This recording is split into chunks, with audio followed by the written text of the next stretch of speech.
Et bon réveil, merci d'avoir choisi le Morning pour vous informer ce matin. Voici les titres à la une de l'actualité. Laurent Fabius a rencontré Benjamin Netanyahu hier soir à Jérusalem. Rencontre tendue entre les deux hommes, décryptage dans un instant. Sommet décisif pour l'avenir de la Grèce. Ce soir à Bruxelles, rencontre d'urgence de tous les chefs d'État et de gouvernement européens. Il souhaitait provoquer une guerre raciale. Dylan Roof, qui a tué de sang-froid 9 Noirs américains, réveille une sombre page de l'histoire du pays. Qui sont ces suprémacistes blancs? Pourquoi ont-ils encore pignon sur rue? Hello Twitter, Jack is back. C'est par ces mots que Dominique Strauss-Kahn signe son arrivée sur Twitter, une entrée sur le réseau social qui intrigue énormément. Enfin, les filles, ça ne joue pas au foot, ça ne sait pas attraper un ballon et à la télé, les équipes féminines, ça nous ennuie. Tous les clichés revus par l'équipe de Norvège alors que la Coupe du Monde de football féminin bat son plein. Ce sera en fin d'émission.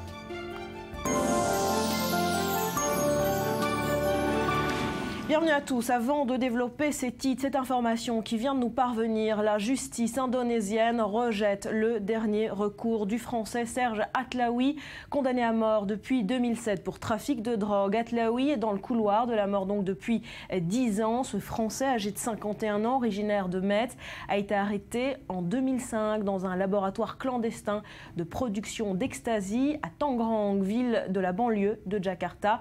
Il a été condamné en 2007 à la peine capitale pour trafic de drogue et son dernier recours vient donc d'être rejeté par la justice indonésienne.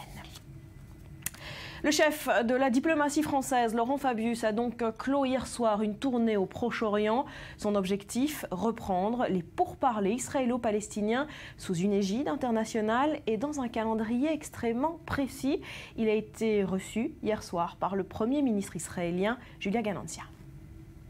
Après avoir trouvé des oreilles attentives en Égypte, en Jordanie et à Ramallah, Laurent Fabius a eu davantage de mal à défendre son projet de relance des pourparlers israélo-palestiniens à Jérusalem.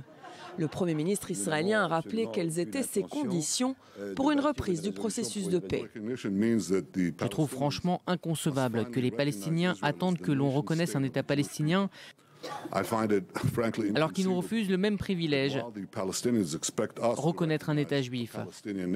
Le plan de Laurent Fabius est présenté comme un accompagnement international des parties israéliennes et palestiniennes dans les négociations de paix. L'initiative vise en fait à terme à permettre l'adoption d'une résolution au Conseil de sécurité de l'ONU et à sauver la solution à deux États. Face au refus catégorique de Jérusalem, le ministre français des Affaires étrangères a affirmé que cette résolution n'était pas une fin en soi. Vous avez abordé aussi la question de la résolution. Une résolution, ça n'est jamais une fin en soi. C'est un moyen. Et nous n'avons absolument aucune intention de bâtir une résolution pour une résolution si elle doit être refusée ou si elle ne doit pas être implémentée. Jérusalem et Tel Aviv étaient les dernières étapes de la tournée de Laurent Fabius. Plus tôt dimanche, il s'est rendu à Ramallah où il a rencontré le président de l'autorité palestinienne. L'autorité palestinienne qui soutient la proposition française. Le président a souligné la convergence entre les idées palestiniennes et françaises et nous sommes attachés à ces idées qui visent à la paix et au retour aux négociations pour mettre fin à l'occupation et avoir un État de Palestine géographiquement continu. Après avoir présenté sa proposition aux Jordaniens, Égyptiens, Palestiniens et Israéliens, Laurent Fabius tentera lundi de convaincre ses homologues européens de soutenir son initiative. Bonjour Yoshua Mishav, merci d'être avec nous ce matin, ancien diplomate israélien. Comment vous qualifiez cette tournée de Laurent Fabius? Quelle note lui donnez-vous? Écoutez, je vais recourir à la physique. Il y a en physique un concept qui s'appelle le zéro absolu. C'est une température de moins 270 degrés, à peu près, je crois, ce qui régnait hier dans ce point de presse. On a vu le Premier ministre et M. Fabius, on a vu leur langage corporel aussi. Je crois que, à part l'effusion, les embrassades du début, on est vite passé à un autre genre. Il est évident que le Premier ministre Netanyahou n'aime pas cette initiative.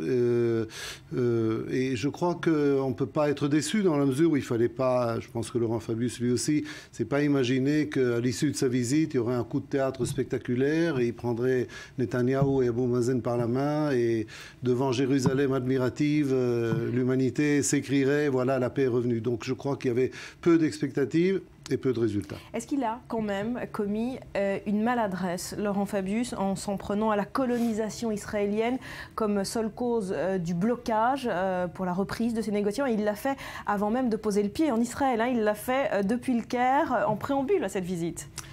Moi, je suis toujours frappé par l'incompréhension, ça continue, c'était incroyable, de la diplomatie occidentale par rapport à la psychologie de l'Israélien moyen. Parce qu'à la fin du compte, je ne sais pas quand ils le comprendront, c'est avec le peuple d'Israël qui élit son gouvernement c'est le peuple d'Israël qu'il faut convaincre. Ce ne sont pas les salons parisiens, bruxellois et autres salons européens. C'est ici que l'opinion publique, si on veut l'amener à faire pression sur son gouvernement pour qu'elle remette en marche un éventuel processus, c'est très certainement pas comme ça qu'il faut s'adresser à elle. C'était une faute. C'était, oui, une maladresse. C'est pas si compliqué de dire la colonisation. Bon, on connaît bien les positions européennes et américaines d'ailleurs, y compris des présidents américains les plus favorables à Israël. George Bush s'est exprimé 50 fois contre la construction de localités juives dans les territoires. Donc il est bien évident pour tout le monde sait très bien que la communauté internationale est hostile et considère ces implantations comme un obstacle sur la route de la paix ou du processus ou de ce qu'il en reste. Mais d'un autre côté, c'est quand même pas compliqué, surtout dans une période où malheureusement les attentats reprennent ici, de dire un mot aussi sur le fait que du côté palestinien, on a évidemment beaucoup de choses à se reprocher aussi. Ils ne le font pas et ils perdent chaque fois des points. Ils ne le comprennent pas. Pour moi, c'est incompréhensible. Alors, sur le fond, Israël reproche à la France de vouloir lui imposer une solution, des diktats, pour reprendre la formule de Binyamin Netanyahou, avec cette résolution onusienne qui imposerait donc un calendrier, notamment pour le retrait israélien de Cisjordanie. Est-ce que cette méthode que souhaite instaurer Laurent Fabius est une bonne idée ? Écoutez, il y a un découragement de la communauté internationale. Et là, après avoir dit ce que j'ai dit sur la diplomatie occidentale, il faut dire un mot aussi sur l'attitude des gouvernements successifs d'Israël ces dernières années. Quand vous restez passif tout le temps, quand vous ne proposez jamais rien, quand vous n'avez aucun plan de paix, aucune initiative diplomatique, rien du tout à proposer, parce que je ne sais pas, parce que vous avez choisi probablement une stratégie de blocage, ou parce que vous avez perdu complètement foi dans la possibilité de débloquer la situation. Pour l'une ou l'autre raison, en tout cas, Israël ne propose rien. Donc, rien de concret en tout cas. Donc évidemment, il y a un découragement au sein de la communauté internationale qui considère la question du Moyen-Orient comme une question stratégique et la question palestinienne comme le centre du conflit israélo-arabe. On peut discuter de sa perte de vue, mais c'est la position de la communauté internationale. Israël le sait, et tout en le sachant, ne propose rien pour essayer de s'en sortir ou au moins de débloquer, de sortir de l'immobilisme. Alors évidemment, lorsqu'il y a ce découragement-là, on a tendance à prendre des initiatives qui peuvent, à juste titre, ne pas nous plaire à nous en tant qu'Israéliens. Ça pourrait marcher ? Non, je ne crois pas que ça pourrait marcher parce que je ne crois pas, quel que soit le mauvais état des relations entre Israël et les États-Unis, je ne crois pas que les Américains appuieraient pas encore, disons, en tout cas, une manœuvre unilatérale pour contraindre Israël à faire quoi que ce soit. Et en termes d'opinion publique, ce serait destructeur. Merci beaucoup, Yoshua Amichav. Et alors que les capitales étrangères souhaitent voir la reprise du dialogue, on l'a dit, le terrorisme, lui, continue de frapper les Israéliens. Vendredi, un randonneur a été tué à bout portant dans un attentat revendiqué par le Hamas. Hier, un garde-frontière israélien a été poignardé à Jérusalem. Il est toujours dans un état critique. Maël Benoliel. La porte de Damas de la vieille ville de Jérusalem, théâtre une fois de plus d'une attaque terroriste. Il est un peu plus de 10 heures ce dimanche quand un Palestinien de la région de Hébron sort un couteau de sa poche et poignarde de sang-froid à plusieurs reprises un policier garde-frontière en patrouille dans la partie est de la ville où des milliers de musulmans pèlerinent pour le ramadan. Le policier, bien que gravement touché, parvient à faire usage de son arme de service et neutralise son assaillant. Il a été poignardé au niveau du cou. Il a été transporté à l'hôpital de Shaare Zedek dans un état grave. Le terroriste a été abattu par le policier et a aussi été emmené à l'hôpital dans un état critique. La sécurité a été renforcée dans tout le secteur de Jérusalem pour prévenir une éventuelle nouvelle attaque. Le terroriste Mohamed Abou Khassir, 18 ans, est originaire du village de Saïr, situé dans une région contrôlée par l'autorité palestinienne. Il était jusqu'à aujourd'hui inconnu des forces de police. Il se serait par contre rendu de façon illégale en Israël, à l'inverse de plusieurs milliers de Palestiniens autorisés à le faire dans le cadre du Ramadan. Il y a tout le temps ici des tentatives d'attentats. Malheureusement, il y en a qui réussissent, mais la raison pour laquelle la plupart d'entre elles échouent, c'est grâce aux actions intensives de notre armée et de nos services de renseignement.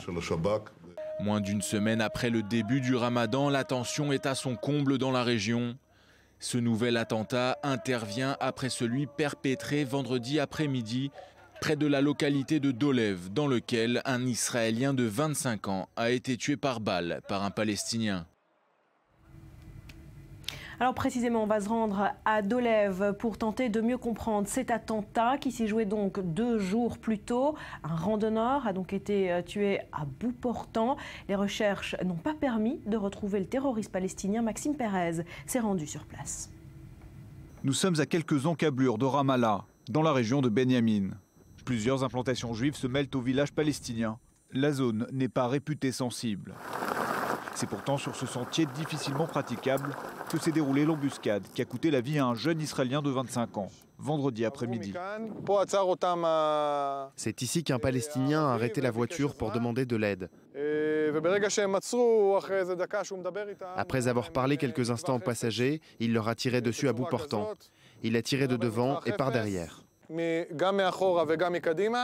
Un deuxième Israélien a été légèrement blessé par les tirs du terroriste.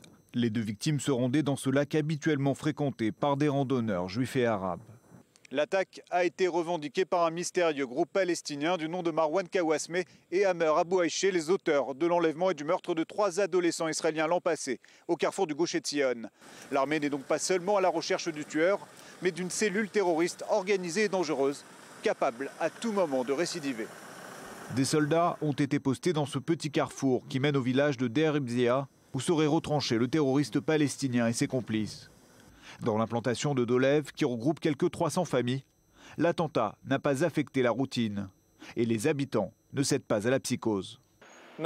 Nous allons continuer de vivre dans cette région. Nous allons montrer que c'est notre terre et que c'est notre droit d'être ici. On n'a pas peur et on se sent parfaitement en sécurité. D'un autre côté, on comprend que beaucoup de choses restent à bâtir ici. Mais c'est une bénédiction. Seul fait marquant, ce chantier qui emploie chaque jour près de 250 Palestiniens. Ce dimanche, il a été fermé aux ouvriers, une mesure qui ne sera levée qu'à la fin de l'enquête. Dror, 2 attentats en 48 heures. Est-ce qu'on est en train d'assister à une nouvelle vague de terrorisme palestinien? Pas forcément. On s'est posé la question, vous vous souvenez, il y a quelques mois, Barbara, lorsque très régulièrement des attentats à l'arme blanche étaient commis. Et là encore, on se pose la question de savoir est-ce que ces attentats sont dus à des loups solitaires, ce qu'on appelle des loups solitaires, ou alors à des toutes petites cellules terroristes, ou est-ce qu'il y a derrière une véritable infrastructure? En tout cas, on est en période de Ramadan et très souvent, malheureusement, traditionnellement, dans cette période du mois sacré pour les musulmans, eh bien, on constate une recrudescence des actes de violence anti-israéliens.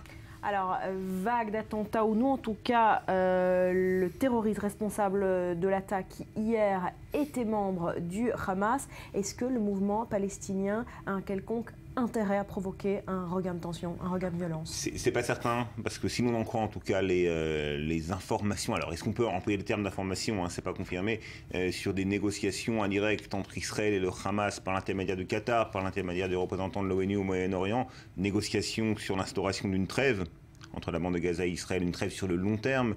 La bande de Gaza et le gouvernement Hamas, la bande de Gaza pourrait obtenir l'établissement d'un port flottant, et donc en d'autres termes, la levée du blocus, hein, pour aller vite, en échange d'une trêve de 5 ans qui pourrait être prolongée. Mais même si ces informations sur ces négociations indirectes se confirment, le Hamas n'est pas un seul bloc. Vous avez l'aile militaire du Hamas ou l'aile terroriste du Hamas qui, elle, est plutôt en faveur d'un rapprochement avec l'Iran et qui pousse au crime, qui ne voit pas d'un bon œil les contacts semi-officiels et indirects entre Israël et le Hamas. Dernier élément à souligner, les autorités israéliennes avaient justement avant ces attentats décidé d'une série de mesures facilitant la vie quotidienne des Palestiniens à l'occasion du Ramadan, justement. C'est le paradoxe de cette période. Les services de sécurité israéliens ont tout à fait conscience de la recrudescence du nombre d'attentats et d'actes de violence anti-israéliens pendant cette période du Ramadan, mais en même temps, traditionnellement, eh bien, ils acceptent que la vie quotidienne des Palestiniens soit allégée pour leur permettre de se déplacer d'une manière plus libre, et d'ailleurs certains obtiennent des permis de séjour en Israël même. Et la première mesure qui remet en cause cette série d'allègements décidés par les autorités militaires israéliennes, 500 permis de sortie du territoire ont été supprimés suite à cet attentat à l'arme blanche, et ça concerne notamment les habitants du village d'où venait le terroriste d'hier à Jérusalem. Merci beaucoup. Autre grand titre de l'actualité de ce lundi, cette réunion décisive pour l'avenir de la Grèce. Les chefs d'État et de gouvernement européens se réunissent en sommet exceptionnel ce soir à Bruxelles. Le sort d'Athènes pourrait être tranché. Myriam Aman. Le gouvernement grec a multiplié les réunions ce week-end. Objectif, préparer le sommet européen extraordinaire de lundi. Le Premier ministre grec Alexis Tsipras a présenté dimanche de nouvelles propositions à la chancelière allemande Angela Merkel, au président français François Hollande, ainsi qu'au président de la Commission européenne Jean-Claude Juncker lors de conversations téléphoniques. On ne connaît pas le contenu de ces propositions. Or, si elles ne satisfont pas les créanciers de la Grèce, à savoir le Fonds monétaire international, la Banque centrale européenne et l'Union européenne, la Grèce risque la banqueroute. Tous les partenaires européens sont sur le pont pour sortir de la crise. Nous espérons que la Grèce sera en mesure de rester dans la zone euro, à la fois pour le bien de l'euro, le bien de l'Europe et celui de la Grèce, par souci de la communauté. Voilà ce sur quoi nous travaillons. Nous ne faisons pas cela parce que nous craignons pour nous-mêmes, nous le faisons parce que c'est la bonne chose à faire. Mais au fur et à mesure que le sommet approche, la pression sur Athènes augmente. Partout en Europe, là où les réformes ont non seulement été décidées, mais là où elles ont bien été appliquées, notre politique de stabilisation a fonctionné. Que ce soit en Irlande, au Portugal, en Espagne ou à Chypre. Cela pourrait fonctionner en Grèce si des réformes sont bien mises en œuvre. La Grèce doit à ses créanciers plus d'1,5 milliard d'euros, une somme à payer le 30 juin au plus tard. Mais les caisses d'Athènes sont vides et le seul moyen de les remplir est d'obtenir l'enveloppe d'aide de 7,2 milliards d'euros. Une enveloppe qui sera débloquée si, et seulement si, la Grèce consent à des réformes que les créanciers jugeront crédibles. Lundi, les ministres des Finances d'abord, puis les chefs d'État et de gouvernement étudieront les nouvelles propositions grecques. Ils jugeront si elles peuvent satisfaire ou non les créanciers. Voilà, et on retrouve à Athènes Angélique Kouronis, notre correspondante. Bonjour, merci d'être avec nous ce matin. Quel est le climat dans le pays à quelques heures de ce sommet décisif ? Les Grecs sont plutôt calmes et sereins. Il n'y a pas de mouvement de panique dans les supermarchés ou les banques pour faire face à un éventuel Grexit. Ils sont très confiants qu'un accord va être trouvé. Le gouvernement hier a fait des propositions complémentaires et selon certaines informations, il s'agirait de consentir à une augmentation contrôlée de la TVA sur certains biens, de freiner totalement les retraites anticipées et de le faire immédiatement, c'est-à-dire de ne pas attendre un an comme c'était prévu. Mais le gouvernement grec insiste sur une chose, c'est que toutes les réformes éventuelles et toutes les lignes rouges qui pourraient dépasser, s'il en dépasse encore, ne seraient valables que s'il y a une restructuration de la dette. Et ça, le gouvernement grec le veut noir sur blanc, écrit de façon irréversible sur le futur accord. Alors justement, ça, c'est quelque chose que les créanciers... Oui, justement, Angélique, que pense l'opinion publique, que pensent les Grecs de ce combat, de ce bras de fer que mène le Premier ministre face à ses créanciers, un combat jusqu'au boutiste, diront certains? Bien, la plupart des Grecs sont extrêmement fiers qu'enfin le pays se bat et n'accepte pas ce qu'ils disent des diktats de la part des créanciers, comme ça a été le cas ces 5 dernières années. Le Syriza, le parti au pouvoir, n'a été élu qu'avec en janvier dernier, et selon les derniers sondages, ils sont plus de 50% à le soutenir dans son combat avec ses créanciers. Donc ils sont très fiers que le pays tienne tête, et surtout ce qu'ils veulent, c'est que l'austérité s'arrête dans le cadre de l'euro du cercle que le gouvernement doit résoudre.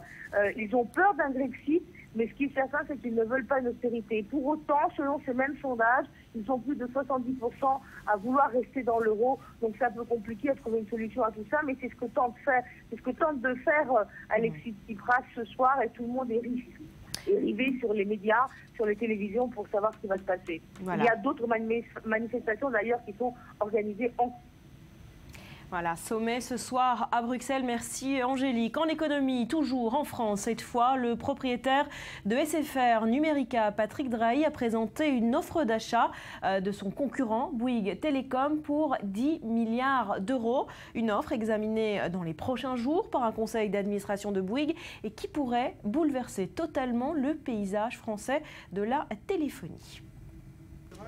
Il tente encore le coup. SFR va-t-il enfin parvenir à acheter Bouygues Telecom? Après plusieurs tentatives, son propriétaire Patrick Drahi repart à l'assaut. Le magnat des télécoms et médias français a formulé une offre de rachat pour un peu plus de 10 milliards d'euros. Une ambition qui fait monter au créneau le gouvernement, hostile à une telle opération. Je dis et répète que la consolidation n'est pas aujourd'hui souhaitable pour le secteur. L'emploi, l'investissement et le meilleur service aux consommateurs sont les priorités. Or, les conséquences d'une consolidation sont à ces égards négatives, comme l'ont prouvé les cas récents en Europe. Justement, pour éviter les obstacles de l'autorité de la concurrence et garantir l'emploi chez Bouygues, un accord serait en négociation avec Orange et Free pour reprendre des antennes, des boutiques et des salariés. En cas de succès, un tel rachat propulserait SFR au premier rang de la téléphonie mobile en France, avec la moitié du marché et à la deuxième place pour l'accès à Internet, derrière l'opérateur historique Orange. La dernière ligne droite sera chaude ces prochaines 48 heures. Un conseil d'administration de Bouygues a été convoqué pour mardi pour décider du sort de Bouygues Telecom. Hello Twitter, Jack is back. C'est par ces mots que Dominique Strauss-Kahn signe donc son arrivée sur le réseau social. Une arrivée qui intrigue énormément, Rudy. Oui, une arrivée pleine de promesses. Effectivement, vous l'avez dit, Jack is back, très remarqué hier sur Twitter. Alors le profil a été créé le 15 juin dernier, mais il a fallu attendre un peu pour avoir donc droit à ce premier tweet hier à 19h. En effet, DSK est de retour et donc l'effet immédiat ce matin, 20 000 abonnés déjà à son compte et 2300 retweets pour ce petit tweet, un micro-événement politico-médiatique en somme. C'est beaucoup ces chiffres-là? C'est en tout cas, vu le peu de temps, de réaction, il y a effectivement un effet. Alors, on s'arrête un instant sur le choix de la formule. Jack is back, ça veut dire quelque chose sur les ambitions politiques peut-être de DSK? C'est ce que espèrent ses supporters et c'est ce que craignent ses détracteurs. En tout cas, Jack pourrait faire référence à Jack Bauer et à la série 24 heures et son héros, parce que la série avait été arrêtée et va finalement reprendre et pour une nouvelle saison. Donc de là avoir un parallèle avec l'histoire politique de DSK, il n'y a effectivement qu'un pas. C'était une histoire qui s'était arrêtée évidemment un matin de mai 2011 du côté de New York. En tout cas pour ses supporters, on parle bel et bien d'un retour en grâce. D'ailleurs depuis sa relaxe de l'affaire du Carlton, le hashtag DSK 2017 est plutôt en bonne position sur Twitter et revient plutôt régulièrement. En général, est-ce que ces hommes politiques ont des équipes qui tweetent à leur place ou ce sont eux personnellement qui le font? Non, il y a évidemment des équipes de community managers qui sont embauchés, en tout cas les gens qui sont en responsabilité. On ne sait pas. Alors ce qu'on sait, c'est que le compte est certifié puisqu'il y a le fameux tampon, donc on sait bien qu'il est derrière ce compte, que ce n'est pas un compte parodique, mais par contre, on ne sait pas s'il y a un community manager ou si c'est ce petit retour avec ce petit clin d'œil à Jack Bauer a été fait par DSK lui-même ou par quelqu'un de sa communication. Merci beaucoup, Rudy. C'est une première mondiale. Hier, on célébrait la journée internationale du yoga à l'initiative du Premier ministre indien qui souhaite par cette occasion ouvrir une nouvelle ère de paix. L'ONU l'a donc officiellement décrété tous les 21 juin. Alors vous le voyez sur ces images, tout de blanc vêtu à l'exception d'une écharpe aux couleurs du drapeau national. Narendra Modi est descendu de la scène, a retiré ses lunettes et pris part à la session géante sur un tapis parmi la foule alors qu'il n'était censé que prononcer prononcer un discours. Le mouvement a été suivi moins massivement, mais tout de même suivi dans d'autres villes à travers la planète. Ça a été le cas de Londres, mais également de Paris. Et on vous retrouve, Julien, précisément sur la plage de Tel Aviv. Est-ce que vous avez déjà fait vos exercices de yoga ce matin ? Non, Barbara, le morning est bien trop tôt pour permettre ce genre d'exercice dès le matin. Alors, est-ce que le mouvement a été suivi en Israël? Est-ce que les Israéliens sont adeptes du yoga? En fait, ce qu'il faut dire, c'est que les Israéliens, surtout les Tel Aviviens, pour être précis, sont adeptes de tout ce qui est médecine douce, tout ce qui est adepte du bio, de la médecine parallèle, comme on dit. Ici, par exemple, l'ostéopathie, l'acupuncture, tout ça. Le yoga, ici, c'est vraiment en vogue. Et notamment, également, les végétariens et les végétaliens ont vraiment le vent en poupe en Israël. Donc vraiment, en fait, le yoga, il ne faut pas le prendre seul. Il faut le prendre dans un complexe global de qualité de vie. Vraiment, on fait attention à ce qu'on mange, on fait attention à la manière dont on entretient son corps, qu'on ne mange pas trop de viande, qu'on ne mange même pas du tout de viande pour certains. Et le yoga s'inscrit vraiment dans ce cadre. Alors, le Premier ministre indien, qui est à l'initiative de cette journée internationale, a fait de cette journée un moment fort de son programme politique, de son gouvernement, 13 mois après son arrivée au pouvoir. Alors, mis à part le très joli coup marketing, coup de communication, est-ce qu'il y a un réel enjeu politique avec le yoga? Est-ce que la diplomatie du yoga, ça existe? Oui, absolument. Il y a vraiment un enjeu politique. Vous l'avez dit déjà, il a réussi à obtenir de l'ONU que le 21 juin soit cette journée internationale du yoga. Je ne sais pas si Jack Lang va apprécier que la fête de la musique passe au second plan, mais ça, il faudra régler le problème entre les deux hommes. Il y a une vraie politique et diplomatie du yoga. Pourquoi?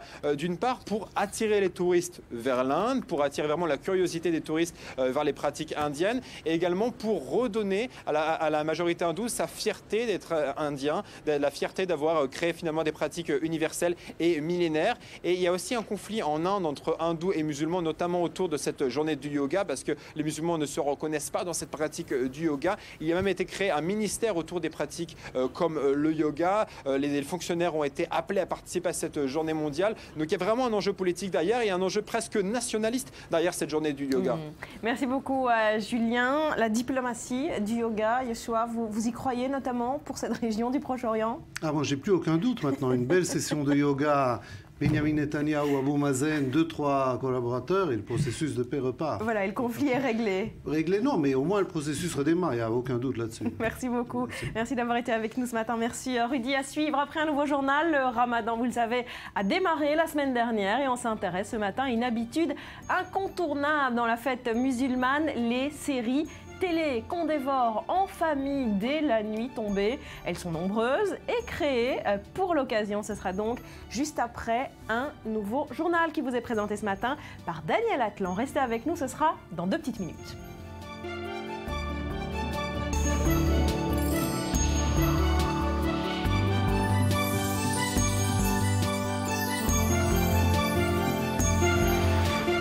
Retour sur le plateau du Morning, merci d'être avec nous ce matin. L'heure était à l'émotion hier dans l'église de Charleston, 4 jours après la tuerie raciste. Larmes, chants et dénonciations du diable dans cette église de Caroline du Sud qui a accueilli ses paroissiens pour un premier service religieux depuis le massacre de 9 Noirs abattus par un jeune blanc, Myri Maman.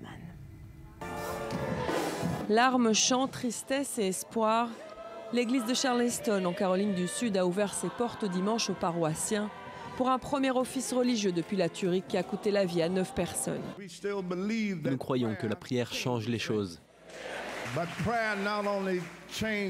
La prière ne change pas seulement les choses, elle nous change nous-mêmes. Beaucoup de cœurs sont brisés et des larmes coulent encore, mais malgré tout, nous devons continuer à servir Dieu. Durant le service religieux, les chants de gospel ont succédé au discours du révérend Norvel Goff. Le révérend n'a pas hésité à dénoncer le diable d'Ilan Roof, auteur présumé de la tuerie. Ils étaient dans la maison du Seigneur, étudiant vos paroles, priant les uns avec les autres, mais le diable est également entré. Hallelujah. Mais grâce à Dieu, le diable n'a pas pu prendre le contrôle de vos fidèles. Le diable n'a pas pu s'emparer de votre Église. Plusieurs centaines de personnes sont venues prier et rendre hommage aux victimes du massacre, l'un des pires de l'histoire récente des États-Unis.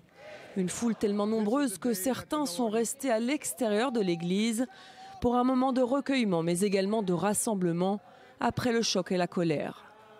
Le meurtre de 9 Noirs pour lesquels Dylann Roof a été inculpé et placé en détention a relancé le débat sur les haines raciales, la place du drapeau confédéré du sud des États-Unis et sur la législation sur les armes. Après la prière, ces questions referont surface.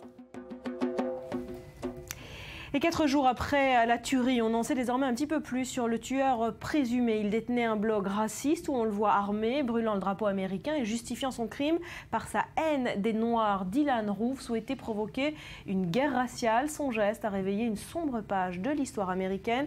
On tente de comprendre ce matin avec vous, Rudy, qui sont ces suprémacistes blancs. Pourquoi ont-ils toujours pignon sur rue? Alors déjà, il faut comprendre qu'on présente Dylann Roof comme un loup solitaire, mais en fait, ces idées sont les idées d'un mouvement non négligeable qui est donc celui des suprématistes blancs aux États-Unis. C'est un mouvement dont la base de la pensée est que la race blanche est supérieure aux autres races, c'est-à-dire les Noirs, les Juifs, les Hispaniques, les Asiatiques ou les Arabes. Alors au-delà de cette idéologie raciste, il y a aussi une défiance, voire une haine tout simplement du gouvernement américain en place. Et on va compléter ce magnifique tableau par aussi une véritable fascination pour les armes. Alors, ce cocktail explosif a coûté énormément de vies aux États-Unis. Depuis 20 ans, près d'une centaine d'attentats ont été commis par des mouvements d'extrême droite, dont un tiers donc serait directement attribuable à ce mouvement des suprématistes. Est-ce que ce mouvement, cette menace de ce mouvement est prise au sérieux par les autorités américaines? Elle est prise au sérieux, mais depuis les attentats du 11 septembre 2001, les autorités américaines ont tendance à surveiller plus le terrorisme islamiste. Résultat, l'Express nous apprend que depuis 2000, eh bien, le nombre de groupes de suprématistes aurait augmenté de 50%. Il en existerait 930 selon une organisation basée en Alabama qui surveille justement ces groupuscules d'extrême droite. Et puis autre chiffre inquiétant, vous le voyez, 8000, c'est celui du nombre de membres d'adhérents du Ku Klux Klan, une organisation raciste et tristement célèbre dans l'histoire des États-Unis.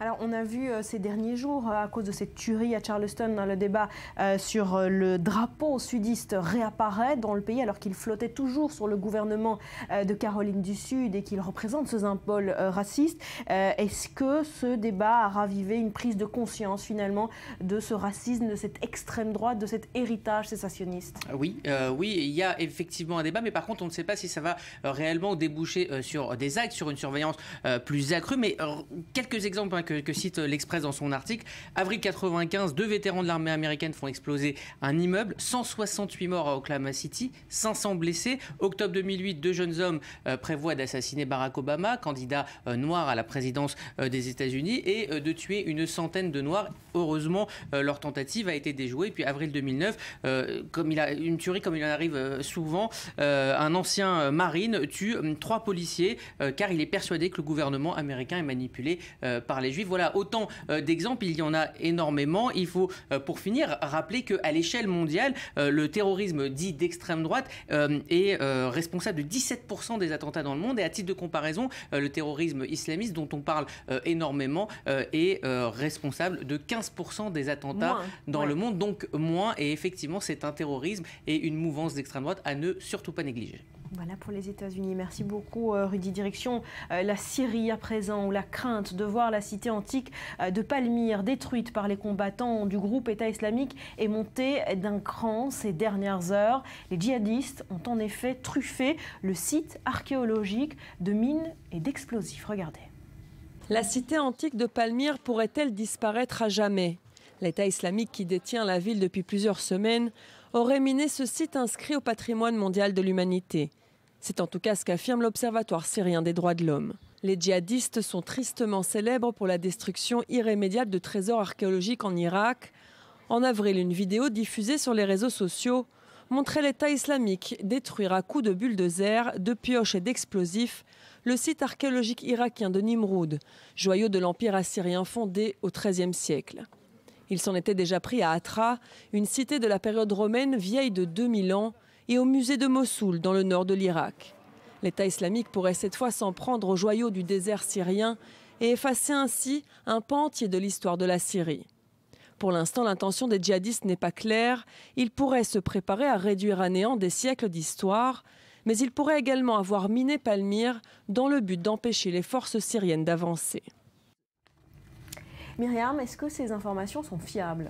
Alors elles sont parvenues de sources. D'abord l'Observatoire syrien des droits de l'homme qui a affirmé avoir eu des témoignages selon lesquels l'ensemble de cette ville antique de Palmyre aurait été minée, ce qui conduirait, si ces charges étaient activées, à la destruction totale de ce site antique qui est inscrit bien sûr au patrimoine mondial de l'humanité que ce site de Palmyre. Et deuxième information qui provient également de sources syriennes, cette fois-ci du directeur des Antiquités qui affirme avoir reçu plusieurs témoignages d'habitants et de chefs de tribus à proximité de Palmyre. Alors quelles sont les intentions de Daesh dans ce site antique? Eh bien c'est là que c'est beaucoup plus flou en fait. Aujourd'hui Daesh, on le sait, s'est attaché à détruire notamment le site de Nimroud dans le nord de l'Irak qui était un joyau de l'empire assyrien du XIIIe siècle et pourrait au nom de son idéologie djihadiste et destructrice vouloir aujourd'hui effacer de la carte Palmyre qui est aussi un joyau de l'époque romaine, le centre des savants de la reine Zénobie, il y a déjà plusieurs siècles, qui a été découvert en 1600. Alors est-ce que Daesh veut véritablement détruire et simplement détruire ce patrimoine archéologique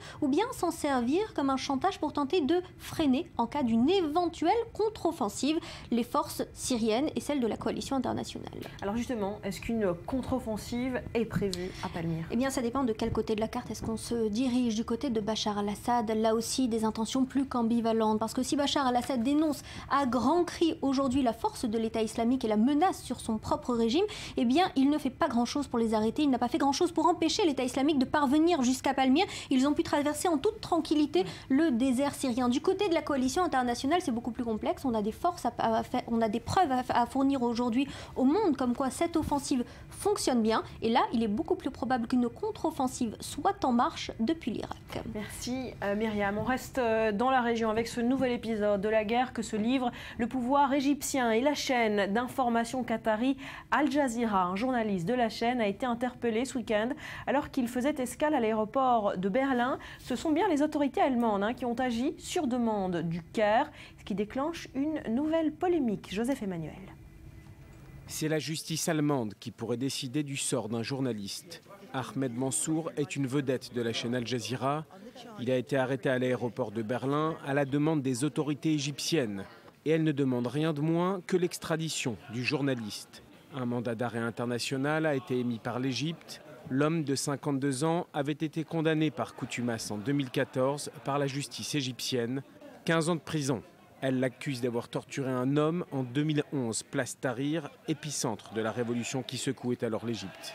Monsieur Mansour rejette ces accusations qu'il juge absurdes. Et dans une vidéo enregistrée pendant sa détention, le journaliste presse Berlin de ne pas coopérer avec les autorités égyptiennes. Malheureusement, les autorités allemandes gèrent cette question d'une manière qui soulève beaucoup de suspicions sur son rôle dans les tensions avec l'Égypte. Malheureusement, l'avocat m'a dit qu'il est possible qu'il y ait un accord secret me concernant depuis la dernière visite de Sisi en Allemagne. Al Jazeera exige la libération immédiate de son journaliste, affirmant que M. Mansour est l'un des journalistes les plus respectés du monde arabe.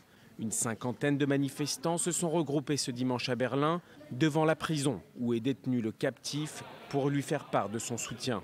Ça n'est pas la première fois qu'un employé de la chaîne qatari est arrêté.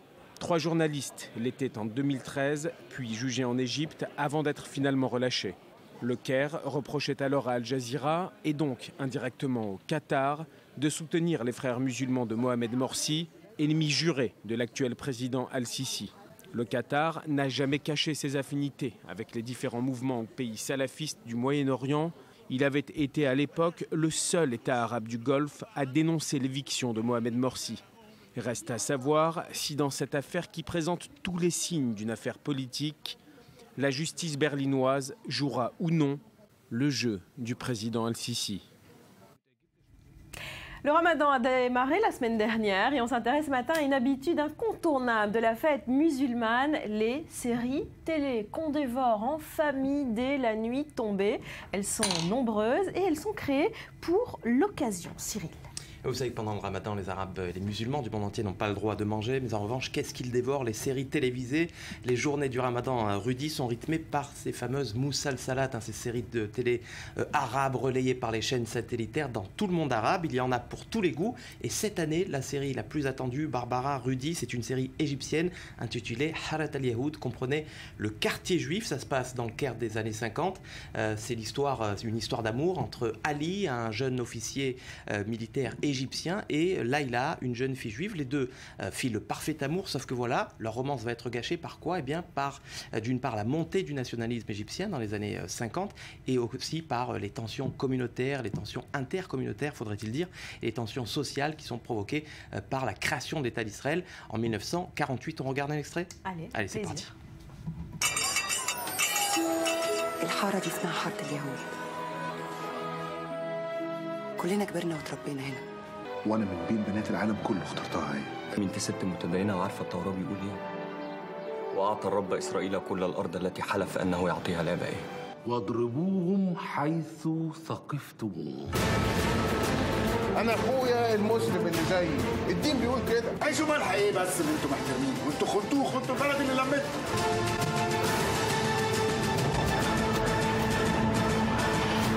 البلد دي بقى شقتنا.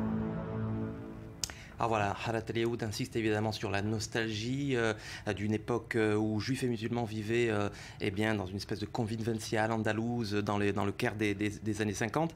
Alors il y a évidemment, vous l'avez vu en filigrane, une critique du sionisme, du mouvement nationaliste juif, mais finalement les juifs ont le bon rôle, et ça c'est là où peut-être le changement est le plus important dans ces séries télévisées, on va le voir plus tard.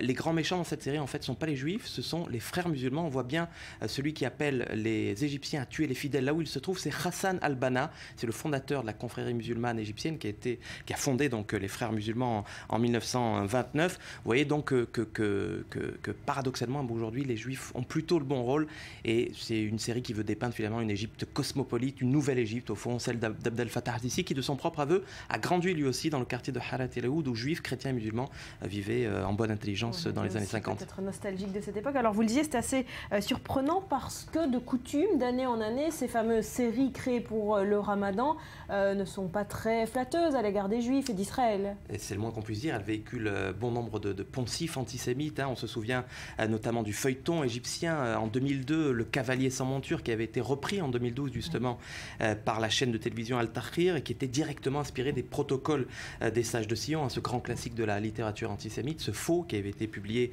au 19e siècle. La série d'ailleurs avait presque failli conduire à l'incident diplomatique entre le Caire et Jérusalem. Washington s'en était même mêlé, avait condamné fermement la série télévisée. Ça ressemblait à peu près à ça. من اليوم خذ دولارا واقتل عربيا اطعم كلبا ولا تطعم عربيا اهدم بيتا عربيا تملك ارضه. Et voilà, et puis toujours de facture égyptienne, la série télévisée Khaybar, c'est le nom d'une localité près de Médine dans la péninsule arabique, et qui en 2013 dépeignait les Juifs comme un peuple de fourbes qui ne pensait qu'une chose, à semer la zizanie entre les tribus arabes. C'était à la genèse de l'islam dans la péninsule arabique, à l'époque de Mahomet. Voilà, c'est ce qu'on voit à l'écran. Et puis cette année, enfin, Barbara, les téléspectateurs, s'ils zappaient sur la chaîne de télévision du Hamas, la chaîne officielle Al-Quds, ils pourraient tomber sur ça s'appelle Guérilla. Et ça met en scène évidemment la lutte acharnée quotidienne entre habitants juifs de Cisjordanie et habitants palestiniens. Ça se passe à Hebron, on regarde. هذه الأرض من حق ولادنا وراح نمنع أي واحد يصقعها. هيك بتكون أنت قتلت أول عربي في حياتك. احنا لازم نطلعهم من البناية. Voilà pour les séries du Ramadan. Merci beaucoup Cyril. À suivre, il s'appelle Michael Oren, aujourd'hui député à la Knesset. Il est officié pendant plusieurs années comme ambassadeur d'Israël aux États-Unis et crée une crise diplomatique.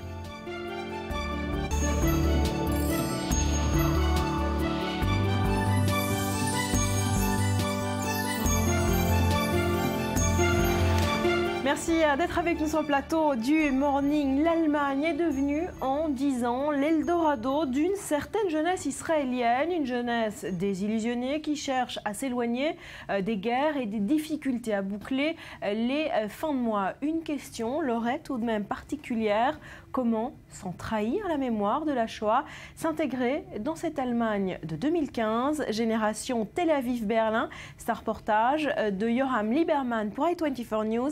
En voici un extrait. Dans 2 jours, Ori et Evelyne partent s'installer à Berlin. Ils profitent de leur dernier moment à la plage de Tel Aviv. Il y a 3 ans et demi, la jeune Allemande et le jeune Israélien, petit-fils de survivants de la Shoah, sont tombés amoureux. J'ai choisi une fille bien, mignonne et belle, et qui par hasard est aussi allemande.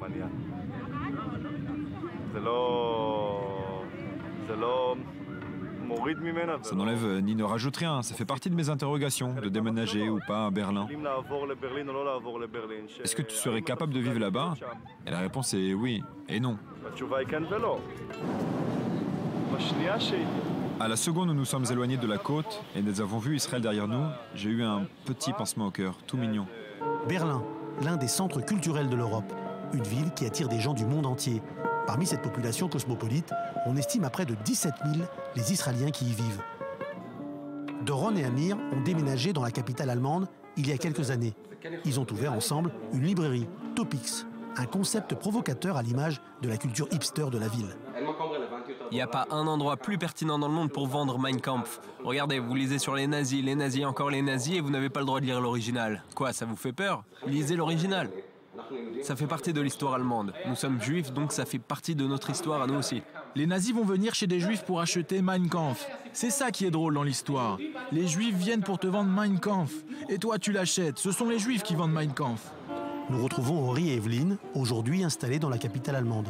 Ils profitent de Berlin et de ses plaisirs, même si le passé dans cette ville chargée d'histoire n'est jamais très loin. Ça, c'est un projet d'un artiste allemand. Il en casse des plaques, des Stolperstein. Chacun de ces pavés représente quelqu'un qui habitait là et qui raconte son histoire. Tu vois que les 3 derniers ont été déportés et assassinés à Auschwitz, et le premier a été déporté et assassiné à Theresienstadt. C'est pour que les gens qui passent par là se souviennent de ce qui s'est passé ici. Tu vois, on habite juste ici. Et là, dans le bâtiment d'à côté, il y avait un gars qui est parti. Et là, dans le parc, où on était là, il y a 2 secondes, il y a des enfants qui font la fête. C'est ça l'Allemagne.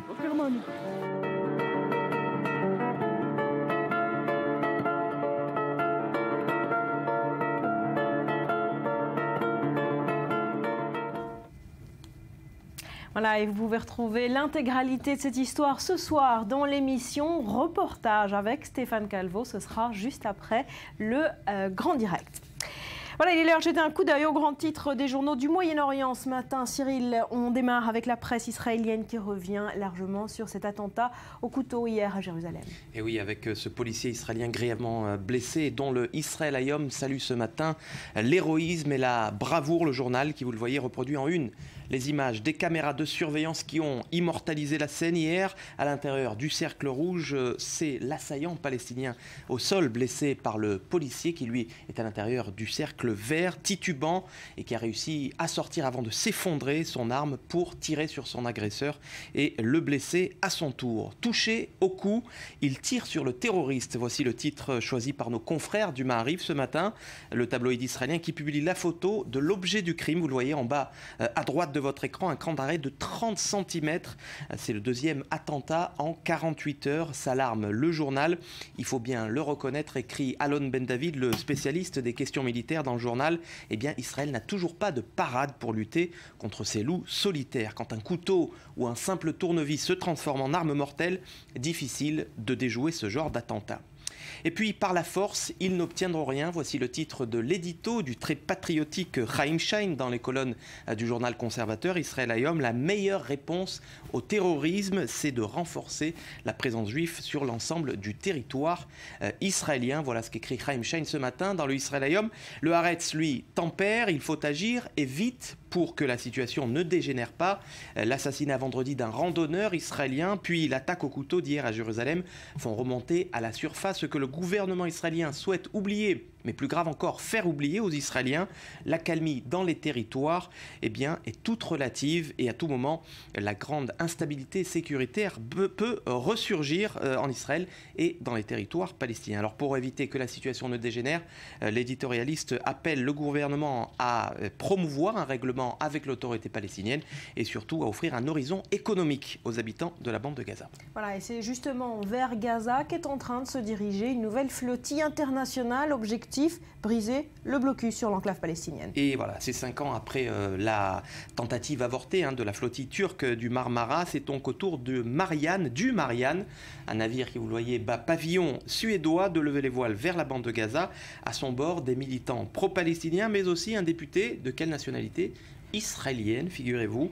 Bassel Gattas de la liste Arabe Unie est actuellement à Athènes où il attend pour embarquer justement pour faire route vers Gaza. Il a même écrit au Premier ministre Netanyahou et au ministre de la Défense Moshe Yaalon pour obtenir un laissez-passer vers l'enclave côtière. Que nenni, rétorque ce matin le quotidien Harisala, c'est un quotidien qui paraît à Gaza, un quotidien palestinien donc. La marine israélienne entend bien faire barrage à la flottille, tout comme elle avait fait avec la flottille turque du Marmara, c'était en 2010. Voilà, et on finit par la tournée de Laurent Fabius dans la région. On en a parlé déjà ce matin. Qu'en dit la presse ? Eh bien, avant de rencontrer Netanyahou à Jérusalem, vous l'avez dit ce matin, le chef de la diplomatie française, Laurent Fabius, était à Ramallah. Monsieur Abbas, qui, selon le journal Al-Quds, aurait salué les efforts français pour mettre fin, je cite, à l'occupation, alors que le Times of Israel, le journal, le site d'information israélien en langue anglaise, révèle de son côté que Mahmoud Abbas ne souhaiterait pas associer le Hamas à son prochain gouvernement. Et puis, juste avant la conférence de presse avec Laurent Fabius, Netanyahou s'est félicité de la nomination d'un nouvel ambassadeur égyptien à Tel Aviv, le premier depuis le rappel de son prédécesseur, c'était en 2012. À l'époque, c'était le président islamiste Morsi qui souhaitait protester contre une offensive israélienne sur la bande de Gaza. Mais l'Égypte a changé de président, l'Égypte a changé tout court et le nouvel ambassadeur est donc attendu dans les prochaines semaines, voire les prochains mois à Tel Aviv. Bienvenue. Merci Cyril. Allez, direction Jérusalem à présent, où des initiatives se succèdent, des initiatives qui tentent de rapprocher les populations juives et arabes qui vivent côte à côte grâce au sport. Un tournoi de football réunissait ainsi des enfants de plusieurs quartiers de la ville. Reportage Maël Benoliel. Ils viennent d'horizons complètement différents mais partagent la même passion, celle du ballon rond. Le football, une manière de rassembler ces jeunes pousses âgés de 10 à 12 ans, qu'ils soient garçons ou filles, le temps d'un tournoi interquartier de Jérusalem. Il y a ici des équipes avec des enfants juifs religieux, d'autres avec des non-pratiquants. Il y a aussi des équipes arabes des quartiers Est. Et il y a aussi des enfants de demandeurs d'asile, d'autres de la communauté éthiopienne et russe. Des enfants de toutes les origines, à l'image de la mixité qui règne à Jérusalem. Organisé par le club populaire de l'Hapoel Katamon, ce tournoi offre une opportunité rare. Celle de réunir notamment enfants juifs et arabes dans un environnement pacifique. Ici, en plein match, l'équipe d'Abou Tor de Jérusalem-Est contre celle de Givat Ronen, située à l'ouest de la ville. Selon moi, c'est un très bon projet, c'est sérieux. Oh là, j'espère juste qu'on ne va pas se prendre de but. Oh non, ils ont marqué.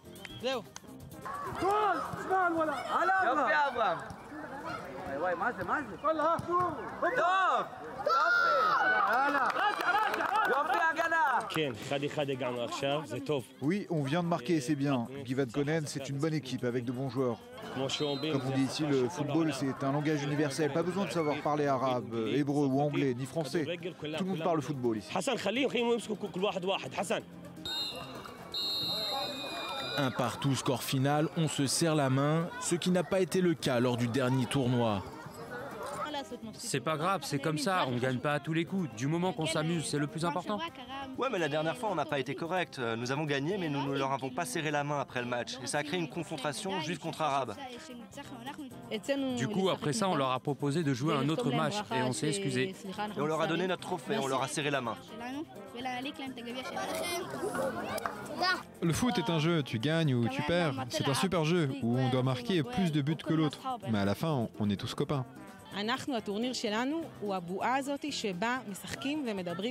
Ce tournoi, c'est une bulle où l'on joue et parle football. La violence, le racisme, la foi restent à l'extérieur du stade. Nous faisons tout ce que nous pouvons pour que sur le terrain, nous soyons tous égaux et la plupart du temps, cela fonctionne bien. Le football, langage universel pour tous ces jeunes, qu'ils viennent des quartiers est ou ouest de Jérusalem. Ici, l'important, au-delà de participer, est ailleurs, apprendre à se connaître pour que demain, tout le monde soit gagnant. Et s'il fallait rajouter de l'eau au moulin, eh bien un homme a pris cette tâche très au sérieux. Il est aujourd'hui député à la Knesset, mais surtout un ancien ambassadeur d'Israël aux États-Unis. Michael Oren a sans doute aggravé encore un peu plus le froid diplomatique entre Washington et Jérusalem à l'occasion de la sortie de son livre. Il a donné, Dror, plusieurs interviews à des journaux américains de premier plan. Effectivement, le dernier exemple en date, c'est pas vraiment une interview, c'est un article qu'il a écrit dans la très prestigieuse revue Foreign Policy, politique étrangère, et dans lequel Michael Oren s'évertue à prouver que Barack Obama veut à tout prix plaire au monde arabo-musulman, qu'il a une obsession, alors qu'il explique, Oren, cette obsession de Barack Obama par des influences intellectuelles, notamment la lecture de ce livre très connu d'Edward Said, Orientalisme, mais également aussi par des motivations d'ordre psychologique. Et là, c'est un peu plus hasardeux. On va voir tout de suite ce que nous dit Michael Oren dans Foreign Policy sur le terreau psychologique de Barack Obama. Je pourrais imaginer comment un enfant élevé par une mère chrétienne, c'est le cas de Barack Obama, se considère comme étant un pont naturel entre elle, donc sa mère, et ses deux maris musulmans, puisque la mère de Barack Obama a eu deux maris, dont le père de Barack Obama lui-même, qui était de confession musulmane. Je pourrais également déduire de l'abandon de cet enfant par ces hommes qui leur a été amené bien des années plus tard à chercher à être acceptés par leur corps religionnaire. Alors Michael Oren est historien, il a été diplomate.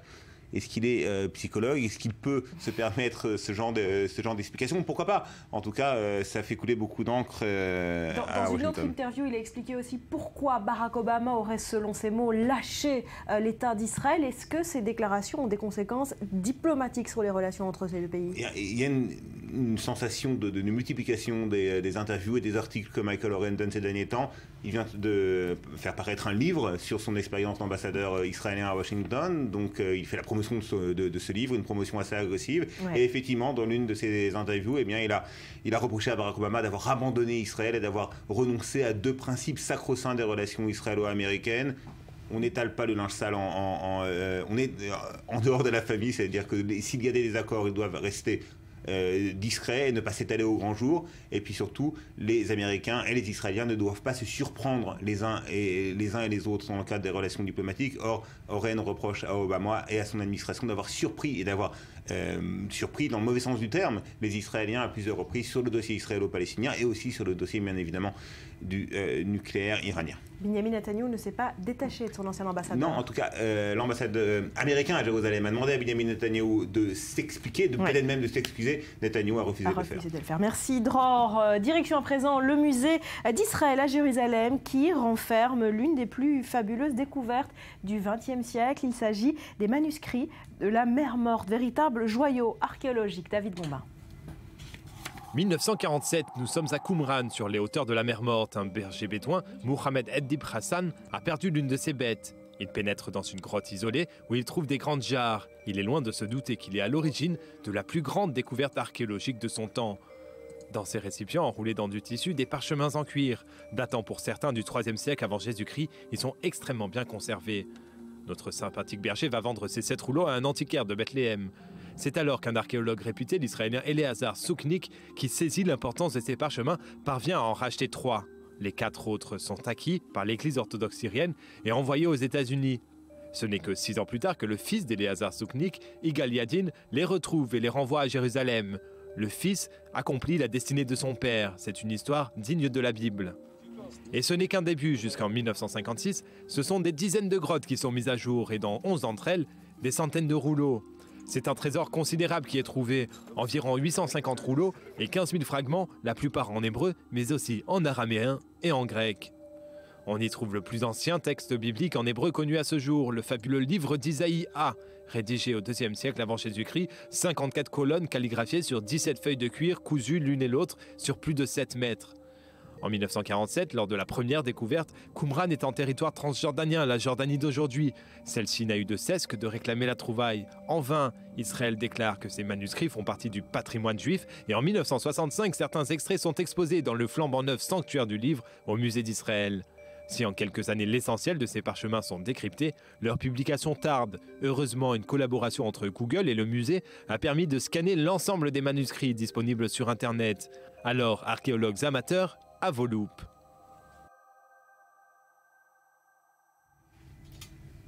Voilà, on se quitte pour un nouveau journal. Juste après, tous ces clichés. Les filles, ça ne joue pas au foot, ça ne sait pas attraper un ballon. Et à la télé, ça nous ennuie. Ça a été récupéré par l'équipe de Norvège féminine. Ce sera juste après un nouveau journal avec Daniel Atlan.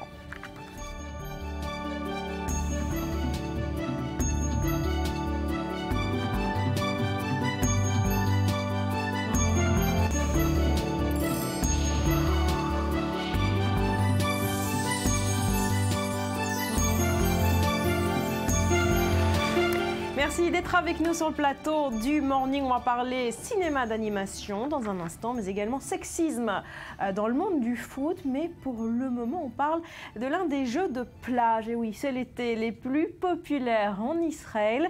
Des raquettes en bois, une balle en caoutchouc et du bruit, beaucoup de bruit sur les plages israéliennes, mais les matkot vont peut-être vivre leur propre révolution culturelle avec l'invention d'une raquette silencieuse. Reportage, Shahar Peled et Maël Benoliel. C'est l'été en Israël, la saison où les plaisanciers affluent sur les plages, bercés par le bruit des vagues, mais aussi exaspérés par le son des balles de caoutchouc qui viennent percuter en rythme les raquettes de bois. Mais cette année, une raquette d'un nouveau genre pourrait ramener le silence sur le bord de mer. Le jeu est différent, il est bien plus rapide, on peut atteindre d'autres niveaux techniques et s'amuser sans importuner son entourage. Le manche est composé de 3 couches de polymère. Cela permet une meilleure prise en main et un maintien ferme. Là, c'est un vrai cordage de tennis et la raquette elle-même est constituée de carbone, une technologie de pointe utilisée pour les raquettes de tennis. Ces deux amis d'enfance, l'inventeur Guy Shapira et l'homme d'affaires Amit Sharon, ont eu pour la première fois l'idée de développer ce concept il y a 3 ans. Il existe toute une variété de sports de plage comme le football ou le volleyball, mais pas de tennis. Comme les raquettes de tennis ne sont pas faites pour la plage et sont bruyantes, j'ai eu l'idée de développer un mélange de ce qu'on appelle les matkot en Israël ou le frescoball brésilien et la raquette de tennis. Mais les toqués de matkot, eux, ne sont pas unanimes. Le bruit fait partie du jeu et aussi le fait que ça dérange les gens. Quand on joue, on entend aussi d'autres joueurs et ça ajoute au plaisir. Ça a l'air très sympa, surtout pour ceux qui se détendent sur la plage. Ils n'auront pas à subir le bruit des raquettes. Mais il faut essayer. Avant d'entamer la production en série, les deux entrepreneurs ont lancé une levée de fonds sur Kickstarter. L'idée, c'est de s'adresser à la communauté, aux amateurs de jeux de plage et d'activités sportives, pour qu'ils précommandent leur raquette Kapao. Et comme ça, ils peuvent financer le projet. Et en joueur invétéré de matkot, les deux amis insistent sur un point, leur projet n'est pas là pour remplacer les fameuses raquettes en bois. Je n'imaginerai jamais remplacer les matkot, c'est comme le drapeau national. Nous venons simplement ajouter un nouveau jeu de raquettes. Alors Kapao saura-t-il convaincre les amateurs de plage? Réponse dès cet été. Ça a marché ou pas? Je pense que la matcotte sans le bruit, là les puristes ne vont pas du tout apprécier. Mais par contre les touristes, oui, vont apprécier. Le silence. Oui. Allez, on parle cinéma à présent. La 39e édition du Festival international du film d'animation d'Annecy s'est clos ce week-end. Laetitia, on revient avec vous sur le palmarès, les grands vainqueurs. Tout à fait. La France était à l'honneur durant cette édition. Il y avait plus de 215 films, 8200 accrédités et 125 000 spectateurs. Et c'est le film Avril et le monde truqué qui a été consacré durant cet événement. C'est une une uchronie surréaliste des réalisateurs français Franck Ekinci et Christian Desmar. C'est inspiré de l'univers du dessinateur Jacques Tardy. L'action se déroule en 1941 dans une France sur laquelle règne l'empereur Napoléon V, et alors que les savants du monde entier sont mystérieusement enlevés les uns après les autres, le charbon et la vapeur règnent en maître sur le monde. Au milieu de ça, on va suivre l'aventure d'Avril Franklin, qui est fille et petite-fille de savants qui ont disparu et qui était sur le point de découvrir un sérum d'invulnérabilité. Voilà, vous pourrez découvrir ce film à partir du mois de novembre et je viendrai vous en reparler bien évidemment.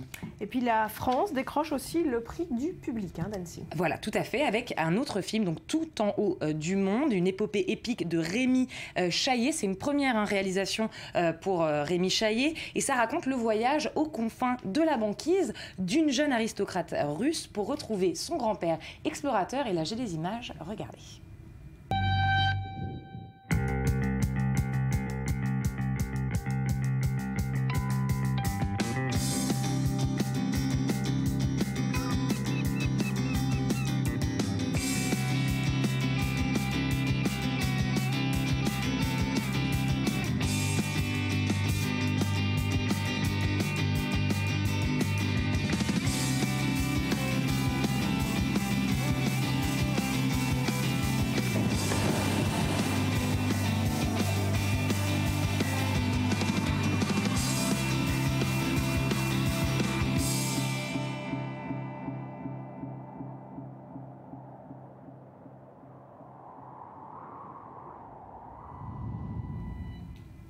Voilà, ça a l'air beau tout en haut du monde. Est-ce qu'on peut dire, avec ce palmarès d'Annecy, en tout cas Laetitia, que le monde de l'animation n'appartient plus exclusivement aux Américains? Alors, ce qui est sûr, c'est que le monde de l'animation est l'un des seuls secteurs qui ne connaît pas la crise année après année.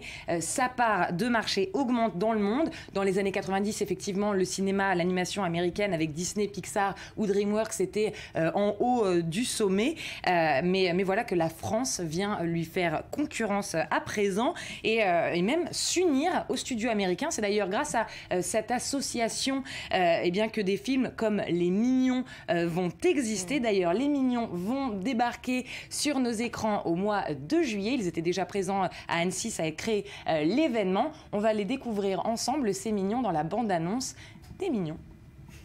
La foire du mal! La foire du mal! Bienvenue à la foire du mal, le rassemblement mondial des pires crapules. Un don pour la méchanceté?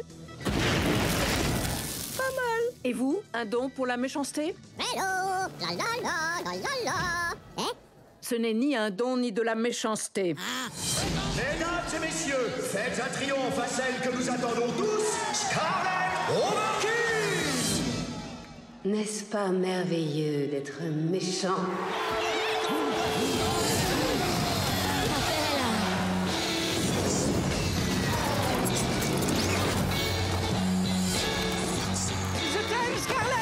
Si vous travaillez pour moi, tous vos rêves se réaliseront.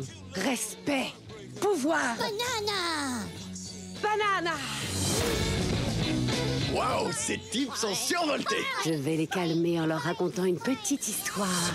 Petite histoire? Il était une fois 3 petits cochons. Ils rencontrèrent une grande méchante louve. Elle prit les 3 petits cochons à son service. Un jour, les petits cochons firent une bêtise. Alors la louve souffla si fort qu'elle les effaça de la surface de la terre.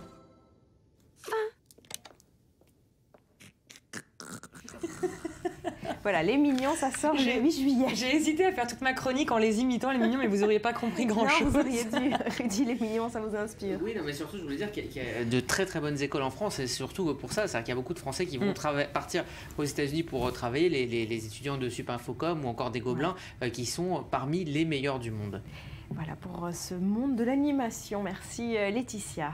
Ce n'est pas plus grand qu'un grain de sucre, on dirait une simple poussière. Et pourtant, vous allez le voir, sur ce petit point se trouve la Bible entière, une prouesse technologique réalisée par 2 professeurs de l'Institut de technologie d'Israël à Haïfa, Daniel Campos et Sandy Fortis.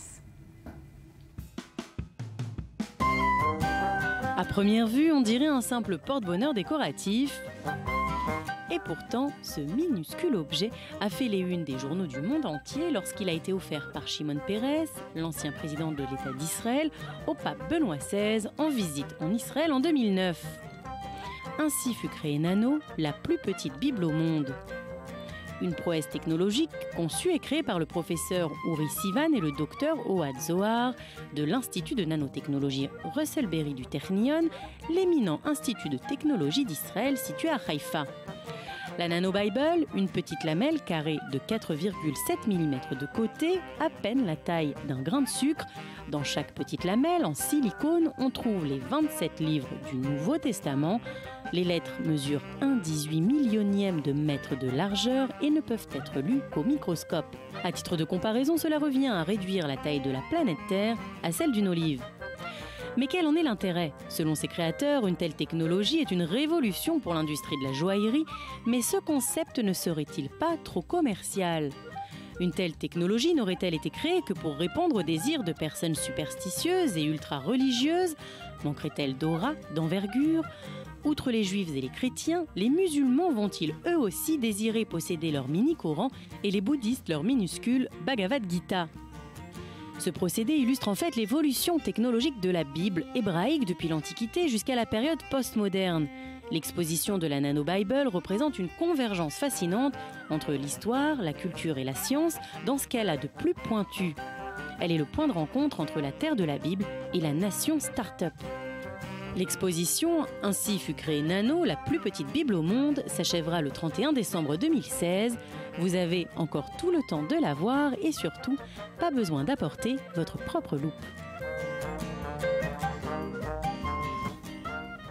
Alors on parle sport à présent. La Coupe du monde de football féminin bat son plein. Les Bleus se sont d'ailleurs qualifiés hier soir en quart de finale.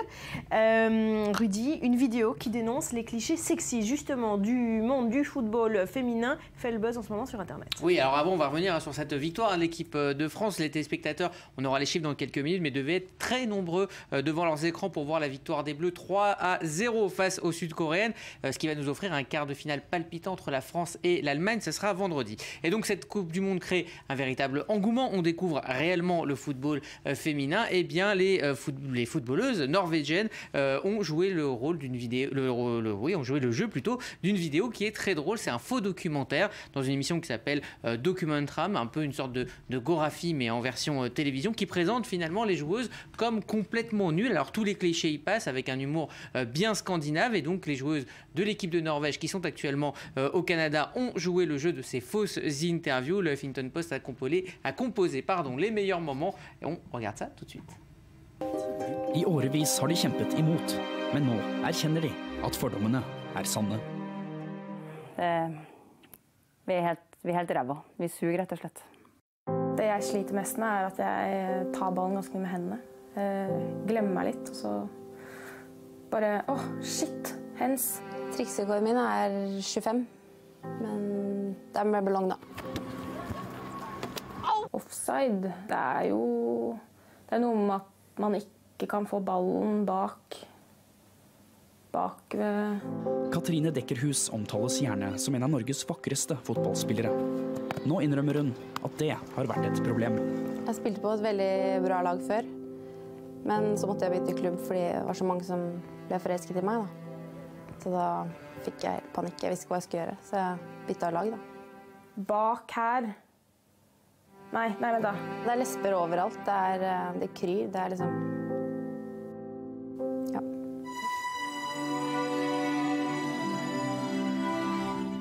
Elles sont marrantes, voilà, ça fonctionne en tout cas. Est-ce que, Rudy, cet engouement pour le football féminin, c'est un feu de paille ou c'est réel? Alors déjà, au niveau des amateurs de foot traditionnels, on va dire les plus machos, bien le foot féminin fait son chemin, tout simplement parce qu'on a vu de très beaux gestes dans cette première partie de Coupe du Monde. Et les téléspectateurs ne s'y trompent pas, 2,2 millions devant France-Mexique, c'est un record pour la chaîne W9, et je pense qu'on attend des scores encore plus forts par rapport au match d'hier. Alors il faut savoir qu'il y a 80 000 licenciés en France de foot féminin, une progression de 20% entre 2013 et 2014, ce qui est énorme pour ce sport. Et si la France va loin dans ce mondial, fort est à parier qu'il y aura énormément de nouvelles licenciées de foot féminin.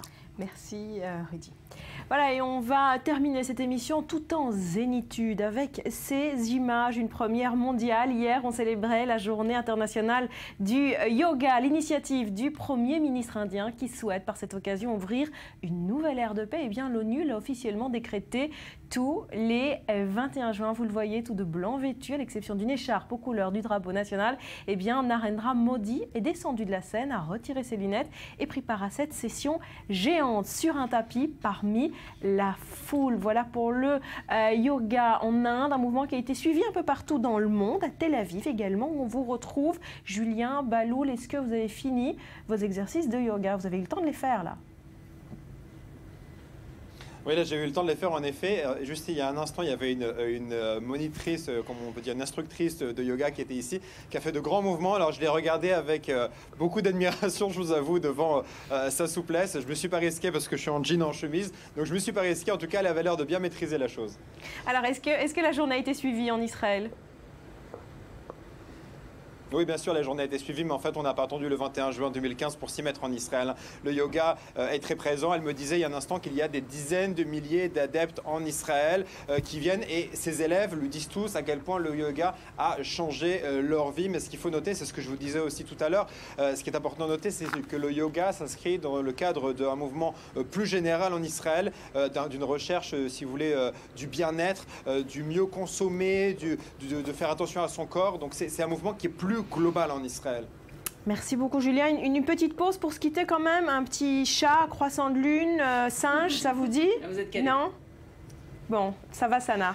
Je me tendrai juste si Rudy en plateau tente un peu de football féminin à la sortie. J'ai une petite hernie là, je ne peux pas ce matin. Allez, merci les amis, on se quitte. On se retrouve dès demain. Merci à vous d'avoir été avec nous. Je vous souhaite de passer une très belle journée. Tout de suite, point complet sur l'actu. Restez avec nous, portez-vous bien.